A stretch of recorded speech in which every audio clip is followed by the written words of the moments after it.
Is it weird to have Harry Potter staring at you while I film? Let me know if it creeps you out. Hi everyone, it's Emma, and today, the concept for this video is kind of strange, but basically, a lot of you guys know that I write poetry, and you often ask about like my process, how do the poems start, etc.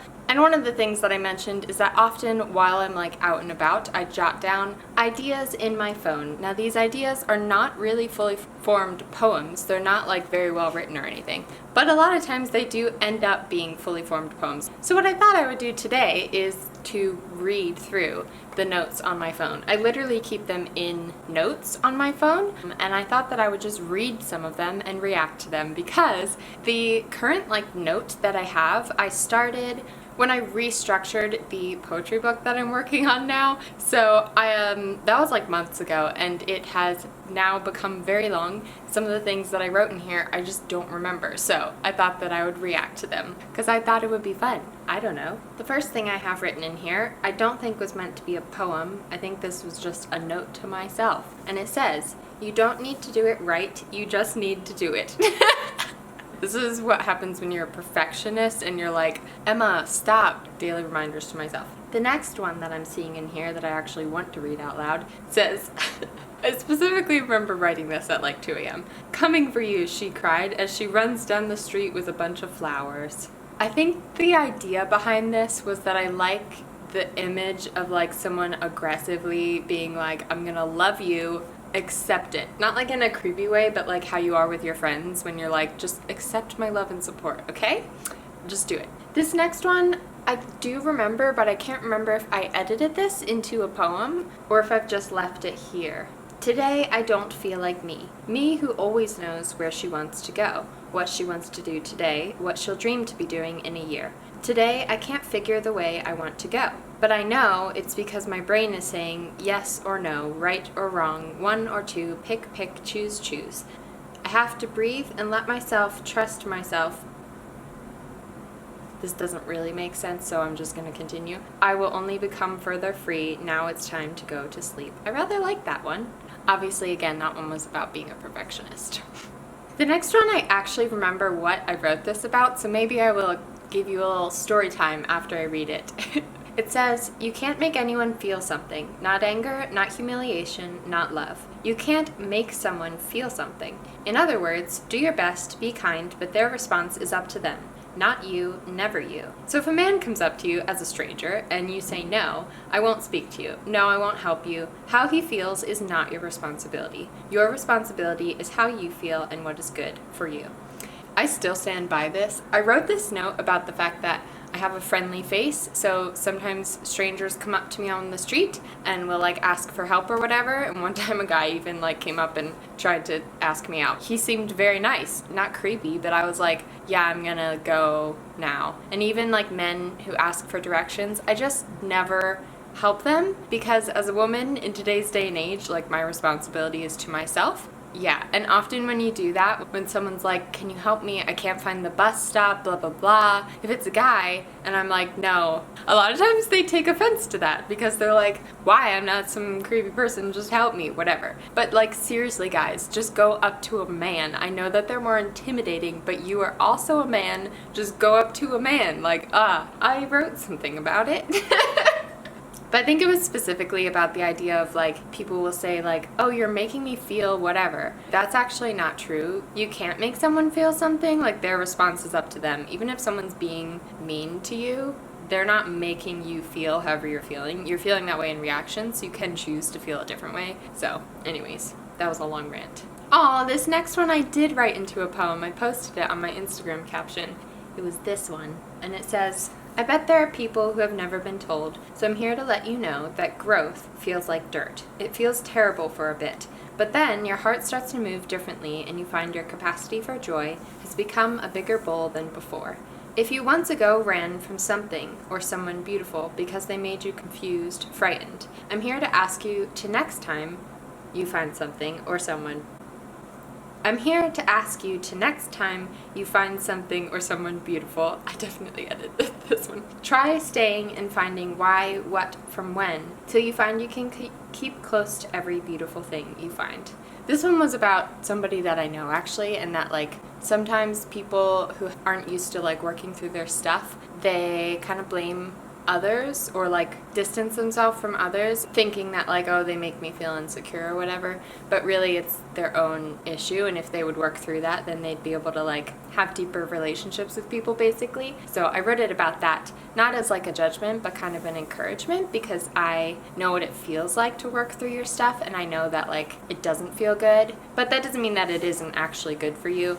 So yeah, that's what I wrote that one about. Okay, the next one says, I don't remember this one. Don't grasp at threads when you live a life of abundance. Don't move through the world as if everything you think you need to be happy is being kept from you. In reality, you have everything you need in and around you to make magic real.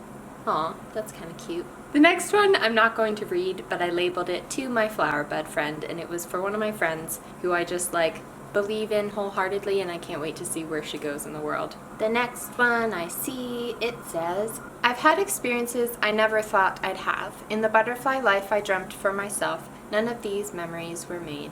Aw. That's kind of the whole theme of my poetry book, so I can't explain it too much. The idea is like sometimes you have dreams and then those dreams change and you realize you're actually meant for bigger things. It's about like good things coming to you that you weren't really expecting, and like realizing that this old dream that you had was actually really small and fleeting, as much as it felt like it was something that was great. So then I have a bunch of really short ones. The first thing says, I will make such beautiful things and you will all have to watch me.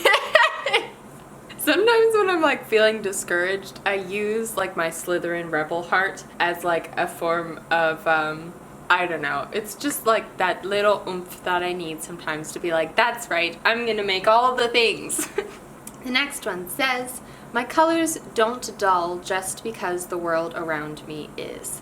That one was about a time of life that like I didn't have a lot going on in my life, but I felt really, really creatively inspired. Life and the world around me felt kind of boring, but I myself felt very bright. It's also based around the fact that I'm a synesthete, so.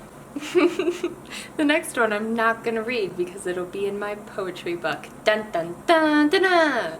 And those are BTS lyrics. And those are Namjoon lyrics. I don't know. I guess I just wrote some lyrics in here. There's also a quote from Winnie the Pooh at the very beginning, so I obviously have great taste. And the next one has a lot of exclamation points in it, and it says, the future is bright and you belong in it. That one I think I wrote at the new year, or like when the new year was approaching, because it's so tempting in the new year to be like, oh, another year, this one sucked, the next one probably will too. But I think there's like this alternate possibility that is like positivity and just knowing that like you can do great things in the future. I think I ended up writing something else for the new year as an Instagram post, and I didn't use that one. I love to be on the train, in the airport, creating or dreaming of creating. The future seems so accessible when flying forward so fast. I just love trains and airplanes. I've done a lot of writing on trains and airplanes. I just find them really inspiring. I think part of the reason is like just that really, really quick forward motion, like physically, like your body is moving really, really fast when you're on a train or a plane, faster than physically possible. To me, it's just like really inspiring somehow. Like it feels like, of course things will change. Of course I'm gonna get to the future that I want because like I'm moving at the speed of a plane. Ooh, that one, yikes. Not gonna read that one. And those are Ariana Grande lyrics. The next one says, I'm alive, comma, green growth and digging dirt.